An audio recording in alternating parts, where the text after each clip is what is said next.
Bonjour, bienvenue dans ce 23e numéro de Mahogany, le magazine du bien vieillir à la Martinique. Nous reprenons notre thématique interrompue la semaine dernière sur la résidence des personnes âgées, des seniors. Et après le maintien à domicile que nous avons exploré en 3 numéros, nous abordons aujourd'hui un type de résidence qui se développe de plus en plus. Nous verrons avec nos invités dans quelles conditions et quelles en sont les raisons. Il s'agit de l'accueil et de la vie en EHPAD. Alors, anciennement maisons de retraite, ce sont les institutions donc médico-sociales qui abritent et qui accueillent les personnes âgées. Nous verrons dans quelles conditions. Pour ce faire, nous recevons aujourd'hui 2 invités, Monsieur Dominique Alvax. Tout à fait. Bonjour, Monsieur Alvax, donc de l'ARS, directeur de l'offre médico-sociale à l'ARS, et également Monsieur Christian Littré, le directeur de l'EHPAD Bethléem qui se trouve à Terreville, à Chelcher. Bonjour Monsieur Littré. Très bien. Donc, vous l'avez bien compris, nous vous informons aujourd'hui de ce qu'est la vie en EHPAD, pourquoi et comment on fait accueillir nos proches ou soi-même. Nous demandons à être hébergés en EHPAD. Nous parlerons donc, vous l'avez bien compris, de la rubrique vie quotidienne.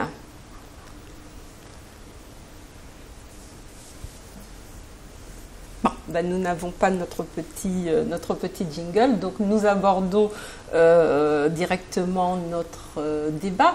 Monsieur Alvax, donc l'ARS intervient dans le cadre de ce qui est dénommé l'offre médico-sociale. Quelles sont vos missions en tant qu'institution et représentant de l'État sur le territoire? Quelles sont vos missions en termes d'accueil en institution? Donc effectivement, la loi Hôpital Patient Santé Territoire de juillet 2009 indique l'ARS comme étant le garant de la mise en œuvre des politiques publiques relatifs au domaine médico-social. Donc le domaine médico-social, c'est le domaine personnes handicapées, mais en ce qui nous concerne et ce qui nous intéresse, c'est le domaine aussi personnes âgées. Donc nous sommes en charge de l'ensemble des missions qui concernent la mise en œuvre des politiques, donc, et notamment, par rapport au sujet qui nous intéresse aujourd'hui, la création et le suivi des établissements médico-sociaux, des établissements et des services médico-sociaux, des établissements et des services pour personnes âgées. Donc, il y a dans ce contexte les EHPAD dont vous avez parlé, donc les établissements pour personnes âgées dépendantes. Il y a aussi les EHPA, les établissements pour personnes âgées qui ne sont pas dépendantes. Et tout ceci fait partie de ce qu'on appelle les maisons de retraite. D'accord, très bien, puisque on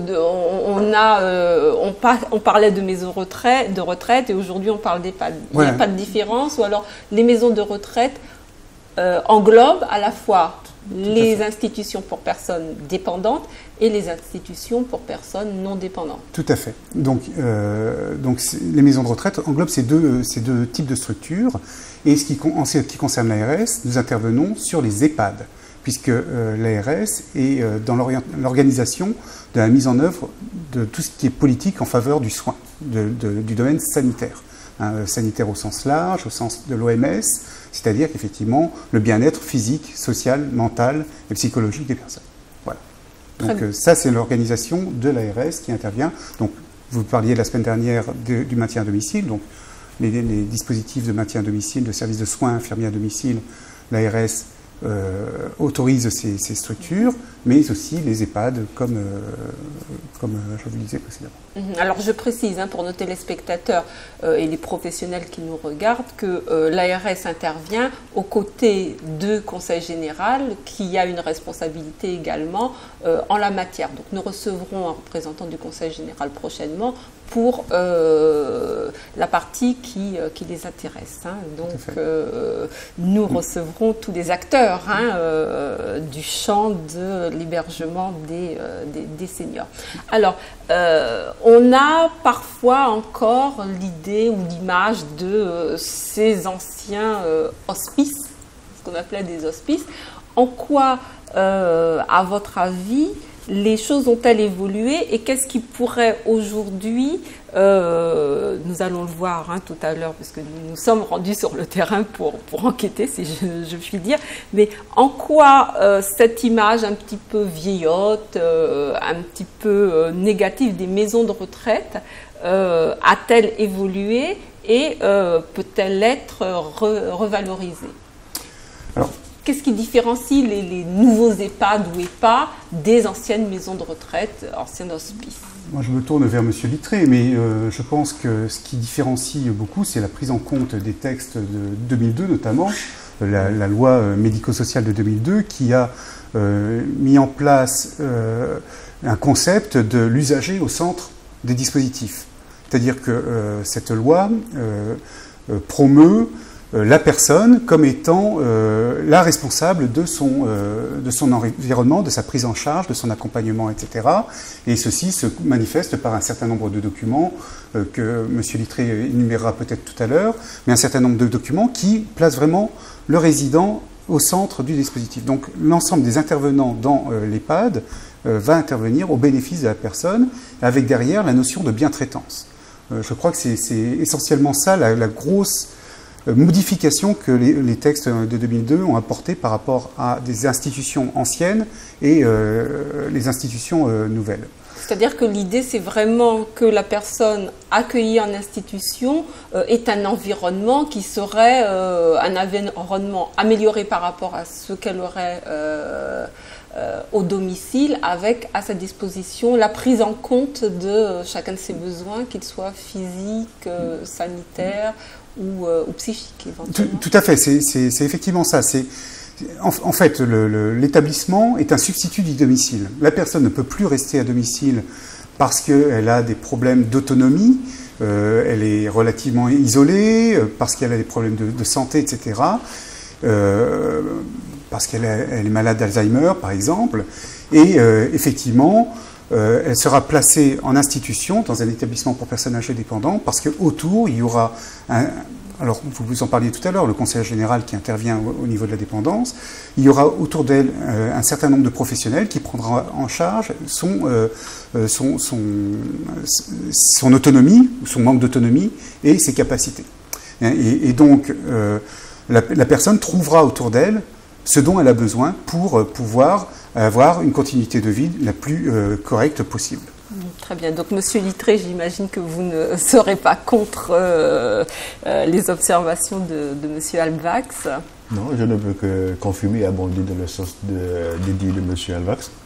Alors, il faut savoir également, nous avons ce qu'on appelle mis en place les projets individualisés.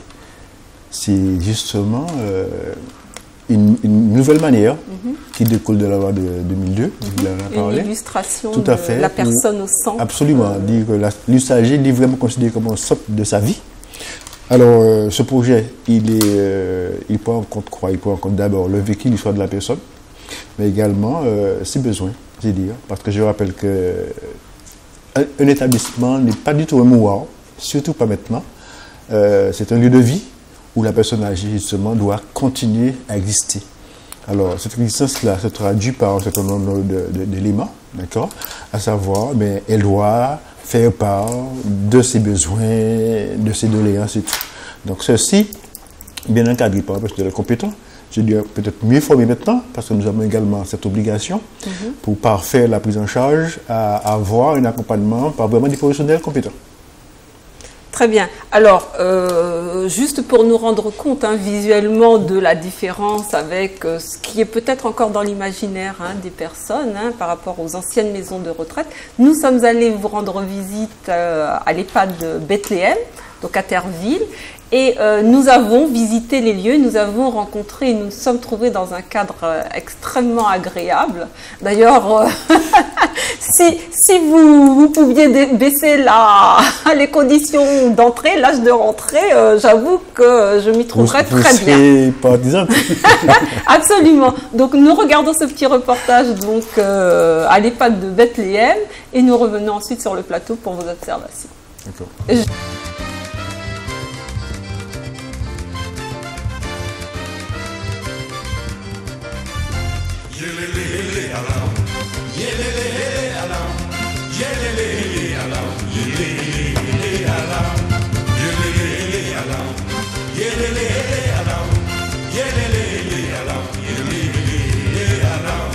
Rentré 20 ans passés, tambour la patte libérée. Les moi chanter bigin lélé, tout le monde criait ouais lélé. Yélélé alam, yélélé alam, yélélé alam, yélélé alam. À présent tout ça changé, tout pas tout tambour ka élé. Les ou katan bigin lélé, tout le monde criait ouais monter. Yélélé alam, yélélé alam, yélélé alam, yélélé alam.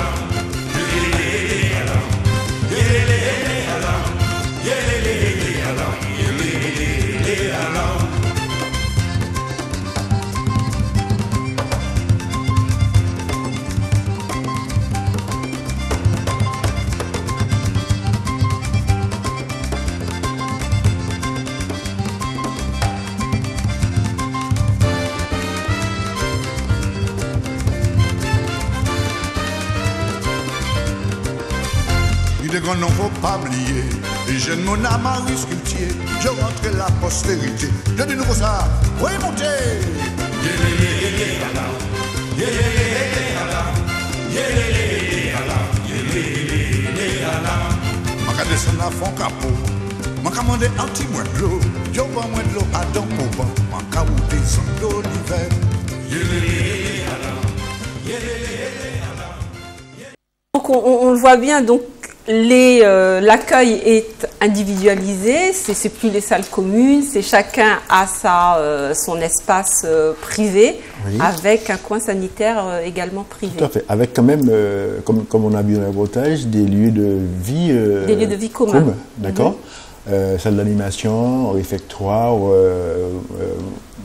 lieu de culte, d'accord.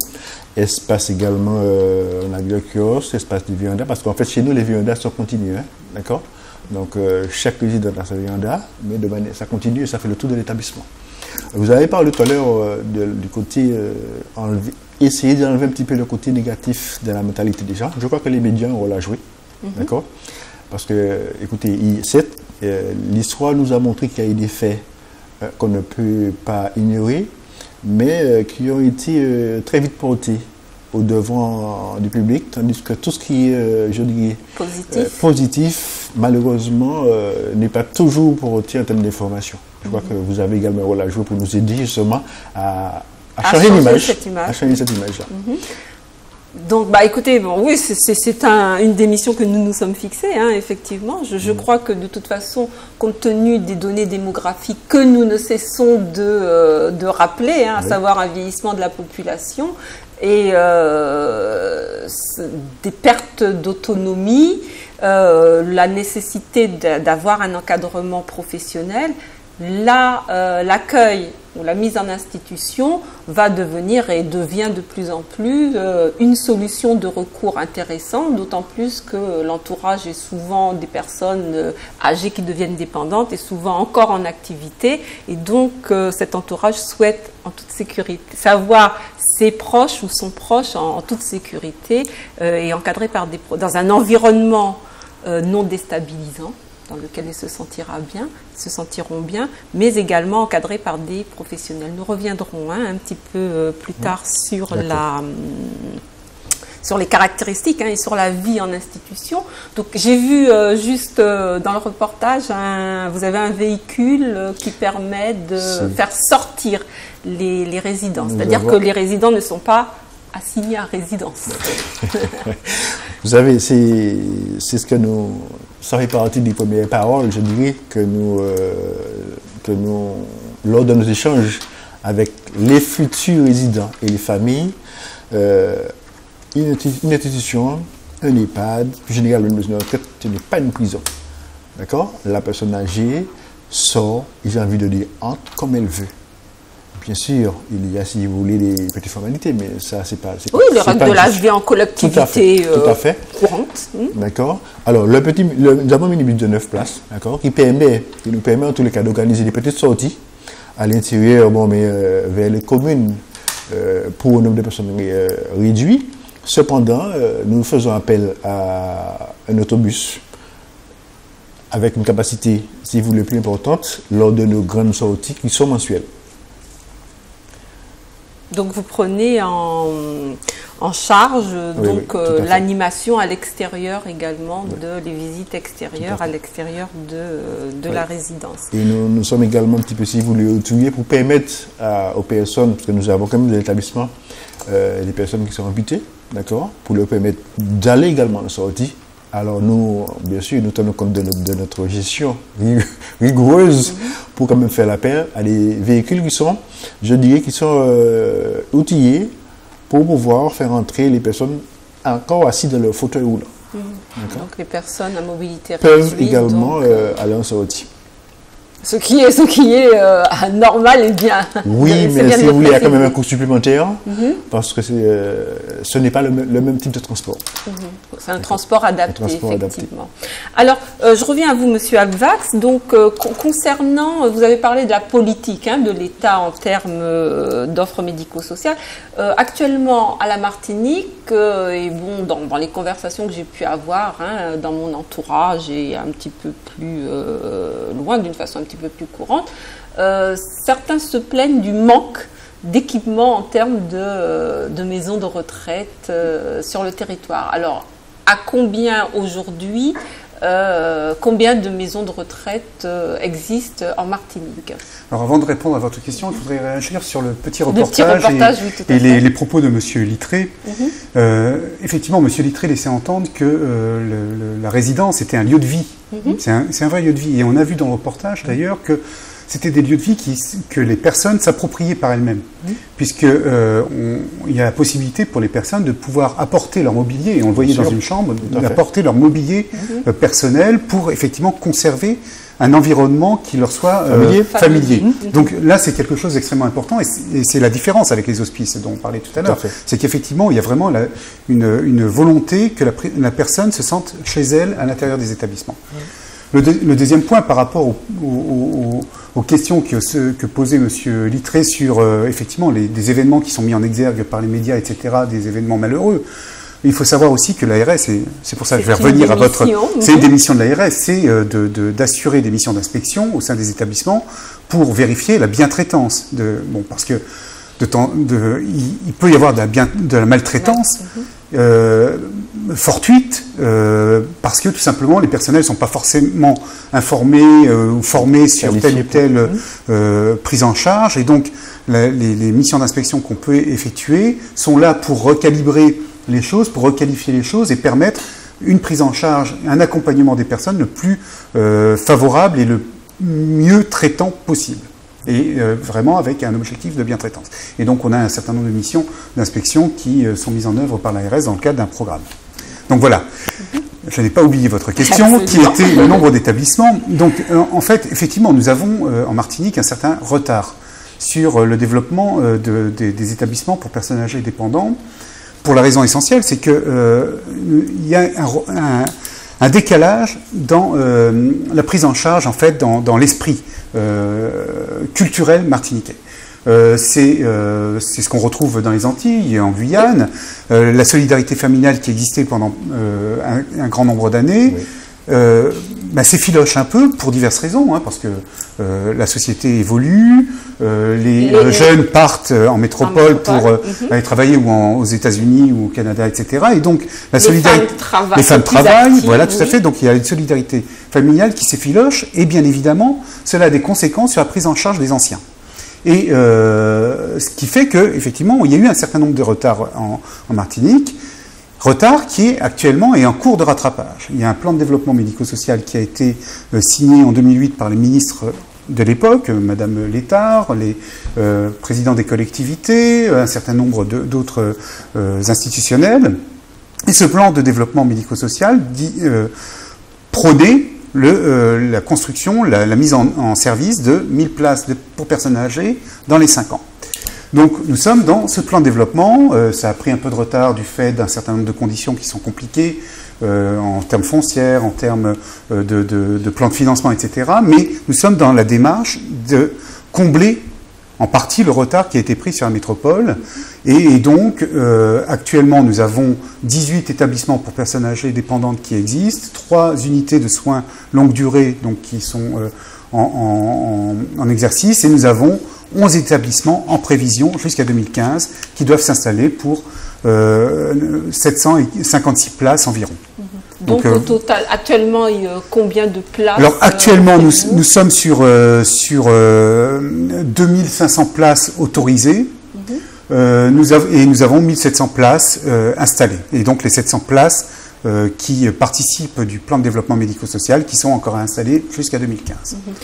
Par rapport, donc ça, bon, mentalement je ne peux pas faire le calcul très rapidement, est-ce qu'il y a des ratios au niveau national? Oui, bien sûr, tout à fait. On est sur des comparaisons départementales, régionales, etc., pour savoir si l'État va apporter des moyens financiers dans tel ou tel département ou région, etc. Et lorsque le plan a été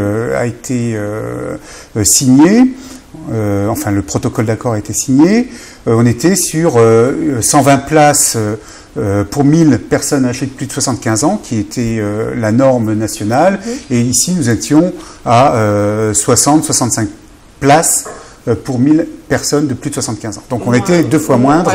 Bon, on essaie de rattraper le retard, bien évidemment. Mais je vous dis, c'est lié à des évolutions sociétales qui sont différentes en métropole et des Antilles à l'époque. Donc d'ici 3-4 ans, vous pensez que le retard sera sinon totalement rattrapé, mais au moins largement comblé? En tout cas, je ne sais pas si on va parler de combler le retard. En tout cas, on essaye de mettre en place des dispositifs qui permettent de prendre en charge les personnes âgées en Martinique. Alors que ce soit des établissements, que ce soit des services de soins, mais aussi nous sommes dans une dynamique d'animation territoriale, de mise en œuvre de parcours de santé, pour éviter les points de rupture, pour que la personne reste le plus longtemps possible à domicile, parce que l'objectif de toute personne, c'est de rester chez elle le plus longtemps. Et donc, les actions de l'ARS en particulier, et la volonté de l'ARS, c'est de faire en sorte que les personnes puissent rester à leur domicile. Et donc, on installe des établissements pour favoriser effectivement la prise en charge dès l'instant où il n'y a plus de possibilité de rester à domicile. Par contre, on met en place des dispositifs qui vont combler les différentes situations entre le domicile en pleine santé, en pleine autonomie, et l'EHPAD, l'institution dans laquelle on est plutôt dépendant. Tout à fait. D'ailleurs, il faut, Monsieur Littré ne me contredira sans doute pas, mais l'âge moyen des personnes qui rentrent en établissement, c'est 85 ans. Et effectivement, ce sont des moyens.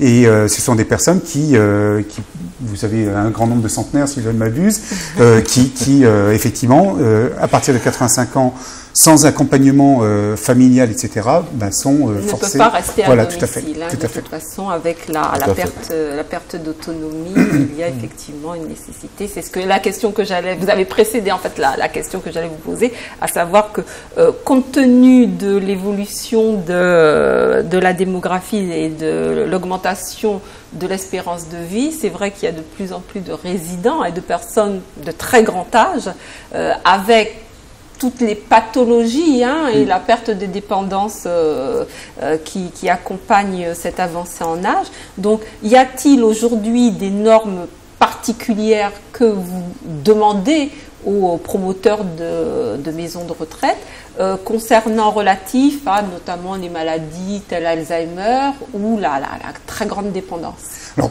effectivement, En ce qui concerne les établissements, bon, tout d'abord, on demande à ce que les établissements rentrent dans des normes de superficie, etc., pour les chambres, un minimum de 20 mètres carrés pour une chambre avec sanitaire, etc., bon, pour que les personnes se sentent à l'aise dans leur logement. Ensuite, nous avons, pour toute nouvelle création, et ça fait le lien avec ce que je vous disais tout à l'heure sur les parcours de santé, nous demandons à ce qu'il y ait l'installation de dispositifs d'accueil de jour, donc pour que des personnes puissent venir participer à des activités dans les établissements, etc., et permettre à la famille aidante de pouvoir vaquer à quelques occupations, etc. Donc c'est le lien avec le maintien à domicile tout à fait. Et l'entrée en établissement. Donc on a des accueils de jour qui peuvent être proposés et qu'on demande de mettre en œuvre dans les nouvelles structures. Les nouvelles structures ont cette obligation. Voilà, tout à fait. On demande aussi qu'il y ait de l'hébergement temporaire qui soit mis en œuvre, donc qui permette effectivement soit de pouvoir laisser la famille aidante souffler et donc éventuellement prendre des congés, etc., par exemple, et placer la personne pendant un certain temps dans l'établissement parce qu'il y a un accompagnement, etc., ou alors comme étant le déclencheur d'une entrée en institution, parce qu'effectivement ça permet de voir comment ça fonctionne, etc. Donc on a ces dispositifs qui se mettent en œuvre, et on a des dispositifs spécifiques Alzheimer, donc des unités de vie Alzheimer qui sont demandées dans les établissements, et des dispositifs particuliers tels que les pôles d'activité en soins adaptés, donc les PASA, qui sont actuellement dans une démarche dynamique. Nous avons eu l'occasion dans Mahogany d'aller visiter celui de l'Oasis. D'accord. Donc voilà, effectivement, l'Oasis qui était le premier à monter ce type de dispositif, ou des unités d'hébergement renforcé qui sont ouvertes aussi à des personnes qui sont hors établissement. Donc on a un grand nombre de dispositifs qui se mettent en œuvre pour la prise en charge, notamment de la maladie d'Alzheimer et de toutes les maladies apparentées. Il ne faut pas oublier que sur la Martinique, on a une estimation de 7500 personnes quand même qui sont atteintes par cette pathologie. En gros, on est dans des chiffres qui sont un peu plus importants que ceux de la métropole.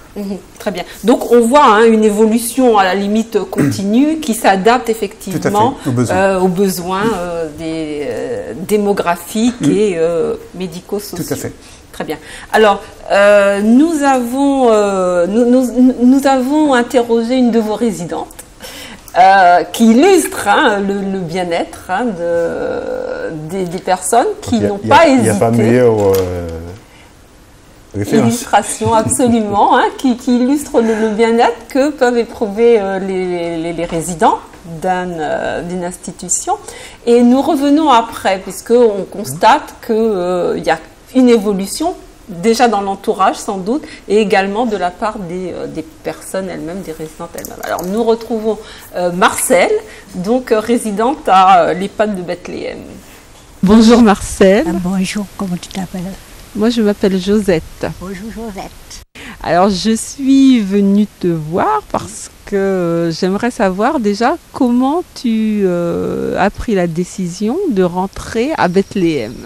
J'ai pris la décision après avoir visité pas mal d'endroits, et comme il fallait que je remette mon appartement tout de suite, alors je suis venue ici et ça m'a plu.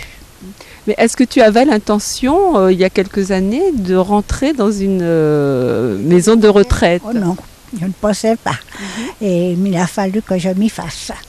Et j'ai accepté, parce que Dieu m'envoie là où il veut. Donc tu as visité plusieurs institutions? Et j'ai trouvé celle-là très bien. Qu'est-ce qui t'a décidé à rentrer à Bethléem? Le cadre déjà. Et puis, il y avait des religieuses, on avait la messe tous les samedis, alors ça m'avait plu. Et puis, le cadre, les personnes, tout le personnel d'abord, et puis on a eu un bel accueillement, alors je suis restée. Alors, quelle est la différence avec ta vie d'avant, lorsque tu étais toi-même dans un appartement? Ça n'a pas changé. Ça n'a pas changé pour moi parce que je suis dans le même environnement, dans le même cadre. et j'ai plus de monde à visiter que quand j'étais dans mon appartement. Tu étais toute seule quand tu étais chez toi? Oui, j'étais toute seule. Donc ça te fait quand même de la compagnie tous les jours. Quelles sont les activités que tu peux faire à Bethléem? Eh ben, je fais à Bethléem, je m'occupe un petit peu des personnes âgées. Quand je vois qu'elles sont très malades, je vais prier avec elles ou bien je prie pour elles. Je vais à l'animation. Avant, je pouvais parler parce que je souffrais, j'avais eu du sciatique. Alors de sorte que, et maintenant, je vague à toutes mes occupations. Qu'est-ce qu'il y a comme type d'animation que tu fais? Soit on joue au Scrabble, soit on joue aux cartes. Et puis nous avons le mercredi et le vendredi, de 4h à 5h, nous avons des cours d'anglais. Nous avons la coiffeuse une fois par mois. Nous avons la pédicure une fois par mois. Et puis, la vie est belle. Ça fait des journées bien occupées. Et vous sortez de temps en temps de la maison? Nous avons la messe 3 fois par semaine, le lundi, le mercredi et parfois le jeudi. Et nous avons des sorties. Le dernier mercredi du mois, soit on va pique-niquer, soit on va au restaurant. La vie est belle. Très bien. Et est-ce que, comment dirais-je, tu as fait des connaissances, tu as noué des connaissances, tu as des amis au sein de la maison? Oh oui, j'ai beaucoup d'amis. J'ai Huguette, j'ai Madame Chemin qui vient me voir de temps en temps, qui vient voir sa sœur. Et puis j'ai les enfants des personnes qui sont ici. Est-ce que ta vie d'avant ne te manque pas? Oh non, pas du tout. Pas du tout. Parce que je suis une personne facile à vivre. Et puis nous avons un bon directeur, nous avons une bonne économe, nous avons une bonne animatrice. Alors de sorte que la vie est belle. Très bien. Est-ce que au niveau de la nourriture, de l'alimentation? Elle est très bonne, très bien présentée. Je n'ai rien à dire. Bon, tu es heureuse en quelque sorte? Ah oui, très heureuse. Merci. Merci Marcel, ça se voit. Bien, Marcel est heureuse, hein, donc... Elle a parlé son cœur, c'est son cœur qui a parlé. C'est son cœur qui a parlé, absolument, elle a parlé très librement, nous ne l'avons pas soumise à la question, donc on voit hein, spontanément, elle est dans un cadre qui lui plaît. Par rapport à... On voit que c'est une personne qui est tout à fait valide, hein, tout à fait, qui est en possession de tous ses moyens, mais on sent que par rapport à son maintien à domicile, l'aspect socialisation au sein d'un environnement où elle a noué des contacts, où elle reçoit des visites, hein, puisqu'elle voit également les personnes qui vont rendre visite à ses voisines, est un élément également important pour le confort et le bien-être des résidents.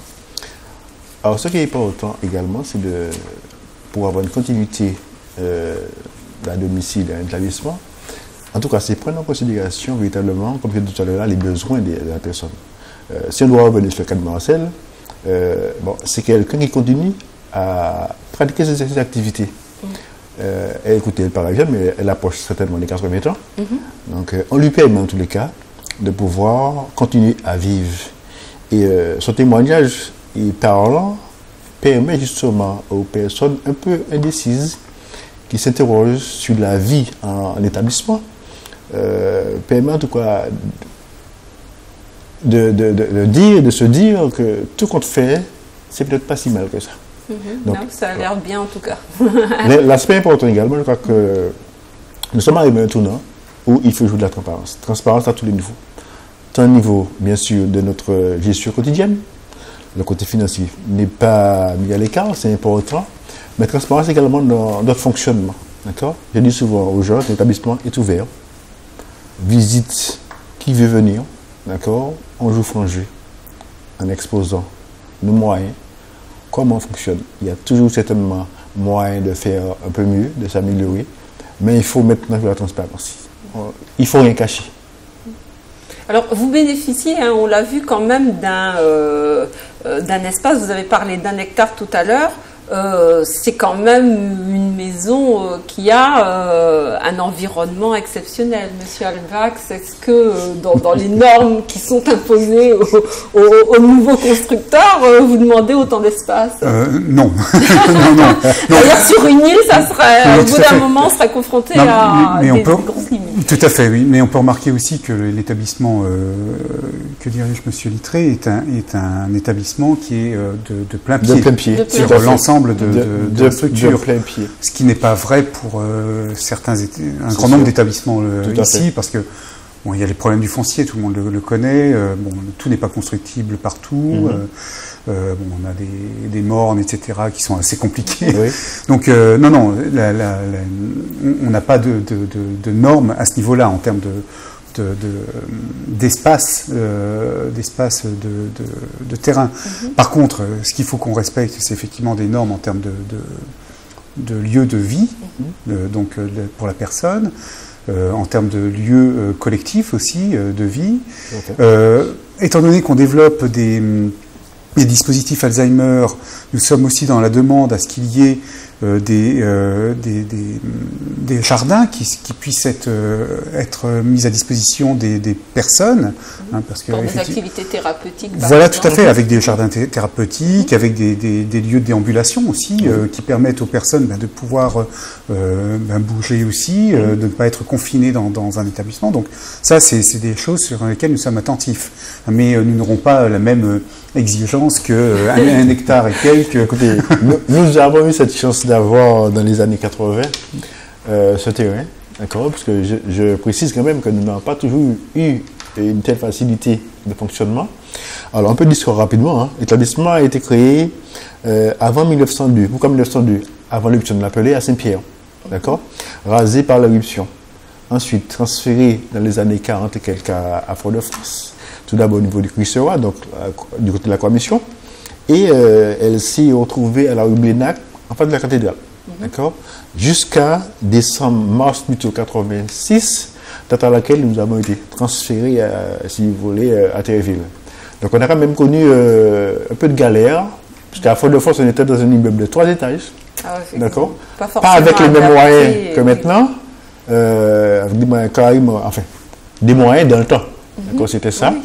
Donc, monter à Théréville, nous sommes si vous voulez passer, j'ai envie de dire, de studio, à peut-être un 9-5, d'accord, avec des espaces autour.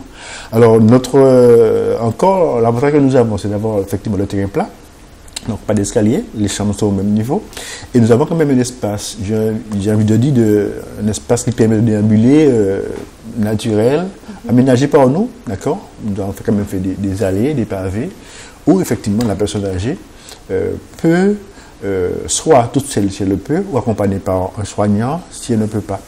Rappelons quand même que même si officiellement nous n'avons pas, si vous voulez, des personnes Alzheimer, mais malheureusement, avec le vieillissement, nous en avons tout un établissement. Donc nous en avons également. Oui, parce qu'on peut devenir, enfin développer la maladie alors qu'on est déjà en institution. Tout à fait. Alors on ne peut pas quand même, dans la mesure où ça ne pose pas de problème par rapport, je dirais, à la vie en collectivité, ces personnes-là restent chez nous. D'accord. Elles sont prises en charge, elles ont une prise en charge particulière? Obligatoirement. D'accord. Parce que ce qui nous amène à parler de l'encadrement, je crois que l'ARS a une tutelle, exerce également une tutelle, un contrôle sur le personnel sanitaire en tout cas, puisque qui dit EHPAD dit également suivi médical, on suppose, et encadrement médical. Alors, quelles sont les normes en termes d'encadrement médical?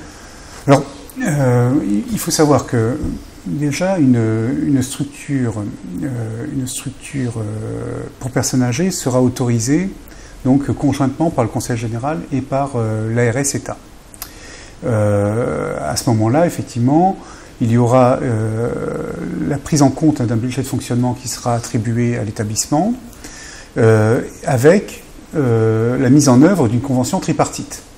Donc, convention qui sera co-signée entre le directeur d'établissement, le conseiller général et l'ARS. Dans cette convention, il sera précisé les orientations qui vont être portées dans l'établissement par l'établissement, pour la mise en œuvre des actions, et donc la répartition financière qui sera apportée par les différents financeurs, donc le conseil général qui interviendra sur la partie hébergement et dépendance, donc c'est des financements tripartites, et l'État qui interviendra sur la partie soins.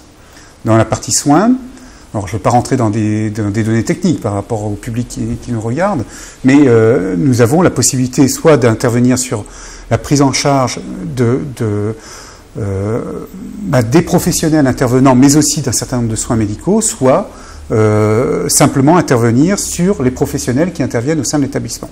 Donc c'est ce qu'on appelle le tarif global ou le tarif partiel. Et avec une répartition actuellement équilibrée. C'est 9 établissements en tarif global, 9 établissements en tarif partiel Nous localement. aborderons les questions du financement dans notre prochain D'accord. numéro. Et donc, effectivement, nous, on intervient sur la partie soins. Donc, on finance tous les personnels médicaux, paramédicaux qui interviennent au sein de la structure. Est-ce qu'il y a des normes par rapport au nombre de résidents adaptés, à des résidents hébergés? Parce que on entend souvent dans la presse effectivement que il y a un sous-encadrement au sein de certains établissements. Alors, sans vouloir rentrer dans des débats trop techniques, la tarification qui se fait au niveau des soins se fait sur ce qu'on appelle l'outil Pathos, c'est-à-dire que cet outil va permettre de vérifier. Donc, il y a 2 outils. Il y a un outil qui permet de vérifier la dépendance, l'autonomie des personnes, et un outil, donc c'est ce qu'on appelle la grille Agir, et on a un outil qui permet de déterminer le besoin de soins des personnes. C'est la grille Pathos. Et donc, l'alliance de ces 2 grilles, multipliée par la valeur d'un point, permet de dire on va attribuer tant d'allocations à l'établissement pour le fonctionnement de la partie soins. Alors derrière, auparavant, effectivement, il y avait l'État intervenait sur la répartition des personnels au sein de l'établissement. Maintenant, non. On laisse à l'établissement la possibilité de gérer sa structure comme elle l'entend, dans la limite des dotations qui sont attribuées. Par contre, on a un certain nombre de demandes, c'est qu'il y a un médecin coordonnateur au sein de l'établissement, c'est-à-dire quelqu'un qui va gérer la prise en charge médicale et paramédicale de la personne âgée au sein de l'établissement, qui a un certain nombre de soignants, etc. Tout ceci sera contrôlé par les missions d'inspection qu'on va pouvoir mettre en œuvre, c'est-à-dire que si on se rend compte qu'effectivement, dans tel établissement, il y a des aspects de maltraitance qui apparaissent, c'est peut-être lié à un sous-encadrement, etc. Et donc, on va avoir des recommandations en demandant à ce que cet encadrement soit porté au bon niveau. Vous voyez ? Mais on n'est pas sur une demande précise de tel ou tel professionnel intervenant. D'accord, très bien. Alors, Monsieur Littré, dans le cas de Bethléem, c'est aussi un souci, j'imagine, de l'entourage. Quand les familles viennent vous voir, elles s'inquiètent de ces questions, à savoir comment est effectué. Est-ce qu'il existe un suivi médical, même léger, des résidents, et comment se fait-il? Alors, donc nous avons bien entendu un médecin coordinateur, d'accord, qui entoure un ensemble de personnel infirmier, d'aide-soignants, médico-psychologique. Mais toutefois, il faut quand même dire aux téléspectateurs qui nous regardent que la personne âgée peut garder son médecin traitant. D'accord ? Tout ce que nous demandons en tant qu'établissement, c'est qu'il y ait une harmonisation entre le médecin coordinateur et le médecin traitant. D'accord, donc il y a vraiment un suivi médical. Il y a un suivi, un dossier médical, un dossier de soins, d'accord. Tout ceci doit faire partie de la prise en charge de la personne. Et comme je dis, quand je dis la transparence, si vous voulez un cas de contrôle, comme M. Albert monte chez nous, il peut facilement vérifier, si vous voulez, si tout ceci est en place.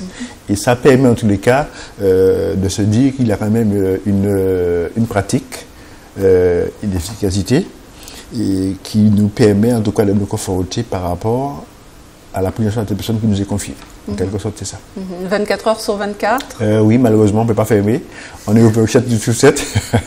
Je rappelle quand même, si vous voulez, pour encore sécuriser les personnes qui nous regardent, qu'actuellement, les établissements généraux sont également outillés en appel malade. D'accord ?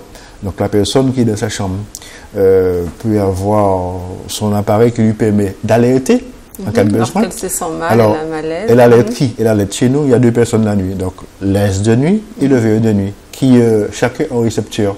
une fois cet appel-là transmis et arrivé chez ces personnes, elle doit répondre ces personnes-là, pardon. Pourquoi? Parce qu'il faut aller auprès de la personne qui a appelé pour désactiver le boîtier. D'accord? C'est une sécurité également en plus que nous avons quand génère les établissements automatiquement. Donc effectivement, c'est peut-être... il existe aujourd'hui des dispositifs de ce type en cas de maintien à domicile, mais effectivement, là, dans le cadre de l'institution, 24 heures sur 24, on sait qu'on a un recours médical, une assistance médicale ce qui permet également de déculpabiliser certainement les familles, de par notre tonalité à la Martinique. Vous savez très bien, comme vous l'avez dit au début, nous avons le problème de comment faire pour gérer maman ou papa. Est-ce que j'ai la bonne institution? Parce que moi, je ne peux pas, je travaille, l'épouse travaille, les enfants sont coincés, tout le monde a ses occupations. Et écoutez, même s'il y a le maintien à domicile avec ses propres moyens, mais souvent la question se pose. Donc je crois qu'il faut quand même jouer le jeu avec les familles, avec les personnes, pour dire écoutez, voilà comment ça se passe. Alors, lorsque ça nous permet d'aborder tout de suite l'entrée et l'accueil, même concrètement au sein de l'institution. Oui. Lorsque les familles ou les personnes elles-mêmes, on l'a vu dans le cadre de Marcel, ça a apparemment été une décision personnelle de sa part. Mais lorsque la famille et l'entourage viennent vous voir, quels sont les principaux motifs d'inquiétude ou sur quel point vous interroge-t-il? Alors, je crois que souvent, c'est l'isolement, d'accord, problème d'insécurité à domicile. Ce sont les premières causes, en fait, de l'éventuelle envie d'entrer en institution. Alors, ce qu'on peut ajouter à ça, c'est que, effectivement, les personnes qui sont seules sont des fois des personnes qui sont malades, qui ont un suivi médical. Les filles passent à domicile ne passent pas le soir, même s'il y a téléassistance dans certains cas. Donc les familles sont dans une angoisse, je dirais, perpétuelle. Et à partir du moment où on les reçoit, on leur explique, puisque nous allons également à domicile pour voir un petit peu comment cette personne la vit, pour pouvoir adapter la vie qu'elle avait chez elle et la vie à l'institution. Donc, on y va, on discute un peu comment ça se fonctionne. Ensuite, il y a un retour. La personne doit également venir visiter l'établissement. D'accord? Celle qui doit entrer, mais également sa famille. On explique. Et puis, si vous voulez, progressivement, je pense qu'il nous appartient de mettre tout en œuvre pour que ces angoisses-là finissent par diminuer. Ça ne disparaît pas. Ça ne disparaît pas. L'obésité fait. Mais je pense que ça diminue. Tout compte fait, je pense qu'au final de compte, les choses se passent relativement bien. Donc, effectivement, on vient vous voir, la décision n'est pas forcément prise, c'est juste histoire de tester.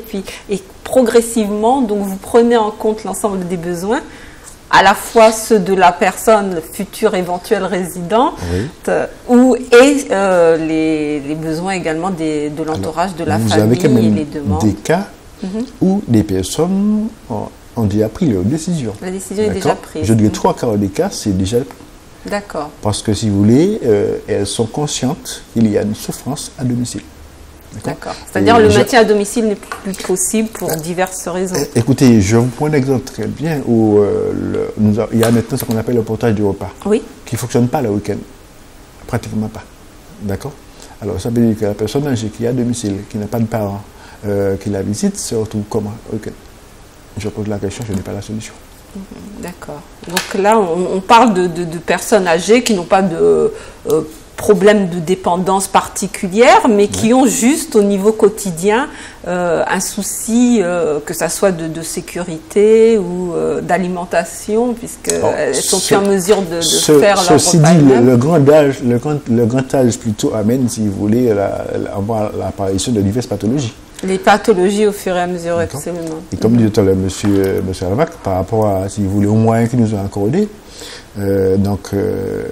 ces personnes qui deviennent, par la face des choses, je dirais, mais malades, parce que c'est comme ça, sont également, si vous voulez, évaluées.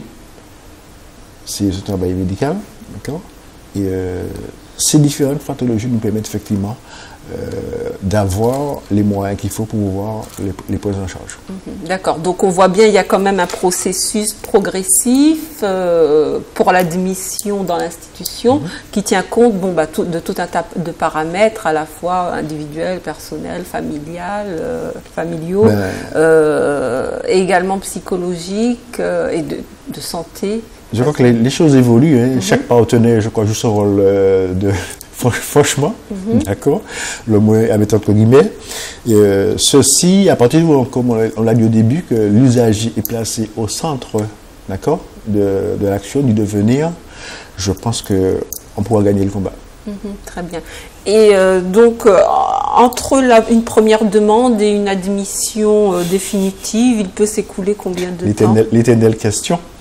Alors, c'est vrai que chaque établissement a certainement une liste d'attente, d'accord? Je ne vous dirai pas combien de personnes se trouvent sur ma liste, puisqu'en fonction des besoins, en fonction de l'inscription, c'est que nous appelons, que nous arrivons à savoir s'il y a eu un désistement, s'il y a eu un décès, ou si la personne est placée ailleurs, d'accord?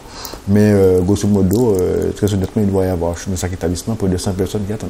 D'accord, c'est ce qui fait des délais, une fourchette de délais. Je réponds souvent aux gens que je ne suis pas Dieu le Père, je ne peux pas savoir quel délai, je savoir ce que je veux dire. Non, tout est relatif. Tout est relatif. Donc quand même une liste d'attente, on va dire de plusieurs dizaines de personnes. Oui, on peut le dire comme ça. D'accord. Très bien. Et donc les familles, vous avez parlé tout à l'heure du projet que vous mettez, voilà, le projet individualisé que vous mettez en place. Est-ce que vous pouvez développer? Donc on a vu au début, il y a quand même la prise en compte de tout un tas de paramètres. Donc ce projet concerne... Alors ce projet en fait, il est déjà élaboré avec l'intéressé, d'accord, en fonction de ses possibilités, avec sa famille, d'accord, et avec toute une équipe autour, surtout le personnel soignant. Alors, il s'agit bien sûr d'avoir un échange avec cette personne, avec sa famille, de bien saisir un petit peu les besoins qui peuvent en découler et d'avoir une traçabilité. On ne parle pas pour parler, mais le projet il est ficelé, il est bouclé, il est écrit. Et ce projet, il n'est pas, je dirais, fini une fois qu'on l'a élaboré, mais il est remanié en fonction de l'évolution de l'état de la personne. D'accord? Donc, une fois mis en place, on sait mieux les besoins de la personne et j'ai envie de dire qu'on va donc vers sa satisfaction personnelle. Ça peut être quoi? Vous pouvez nous donner des exemples? En termes de... Dans le projet, je prends l'exemple de Marcel. De Marcel, par exemple. Qui, sa vie à domicile, bon, écoutez, c'est quelqu'un qui aime bien aller à la messe. Elle fait de l'anglais, puisque nous avons un atelier d'anglais de l'établissement. D'accord. Elle aime sortir. Nous avons une sortie. Donc, si vous voulez, comme nous avons un champ avec elle, nous avons donc décelé ses besoins. Et si elle dit que la vie est belle, c'est parce qu'elle arrive à réaliser donc, ces besoins-là. Il y a également ce qu'on appelle des établissements, le concept de la vie sociale. D'accord? Qui est, si vous voulez, j'ai envie de dire, un petit organe au sein de l'établissement qui regroupe donc les représentants des résidents, les représentants des familles, les représentants du personnel, un membre de la mairie de la commune où l'établissement est implanté, un membre du conseil d'administration de l'établissement et bien sûr le directeur. D'accord? Alors il s'agit donc pour nous d'écouter les doléances qui sont remontées à travers ces représentants et de voir dans quelle mesure on peut donc les prendre en considération. Il y a également ce qu'on appelle l'établissement de la commission des menus. D'accord? Ben oui, parce que vous savez... c'est important. Bien sûr, c'est important. Surtout à cet âge-là. C'est la vie quotidienne de surtout à cet âge. Alors, je dis souvent aux familles, aux personnes donc, qui composent donc, cette commission de menu, alors que nous sommes tenus, de par la réglementation, de fournir des repas équilibrés. On ne peut pas encore arriver au menu à la carte. D'accord? Alors, sachez toutefois que cette commission se réunit 2 fois l'an. D'accord? Et pareil, un échange où nous passons en revue, je dirais, à chaque fois 6 mois de menu. D'accord? Menu contrôlé par une diététicienne, parce que maintenant, il y a une réglementation qui nous impose, par rapport au référentiel national, de voir comment la fréquence, comme on demande sur notre public. Donc, je dis encore, je regarde la transparence des établissements. À partir du moment que ces différents organes fonctionnent, automatiquement, on a une souplesse dans la gestion. Et ça permet en tous les cas, mais d'être crédible. Et je pense que la confiance passe par là.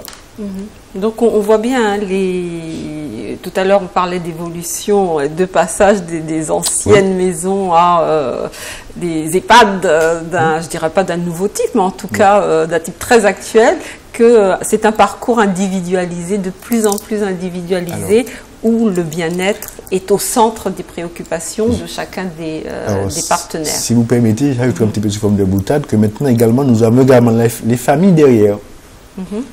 Oui, il y a une évolution en termes d'exigence. De demande et d'exigence. En termes d'exigence de familles qui veulent savoir, écoutez, bon, mais comment leurs parents sont pris en charge.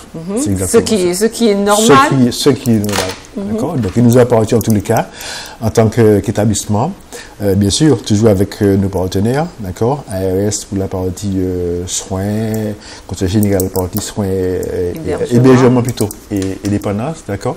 Mais d'abord, je pense déjà des rapports tout à fait corrects, de manière justement à ce qu'on puisse nous comprendre, puisque si véritablement nous travaillons pour, je dirais, le même usager, on devrait pouvoir se comprendre et se parler pour pouvoir faire avancer les choses. Très bien, écoutez, merci beaucoup Monsieur Littré. Nous approchons du terme de notre magazine. L'idée, c'était bien entendu de vous donner les clés. Si vous êtes en état de réflexion ou même pour un petit peu plus tard, pour un de vos proches ou pour vous-même éventuellement. Donc les clés de l'accueil en hébergement, nous espérons avoir pu démystifier cette étape dans la vie de chacun. Nous poursuivons la semaine prochaine toujours sur le thème des EHPAD avec un aspect concret et très important puisque ce sont des services qui sont offerts aux personnes et donc qui ont un coût.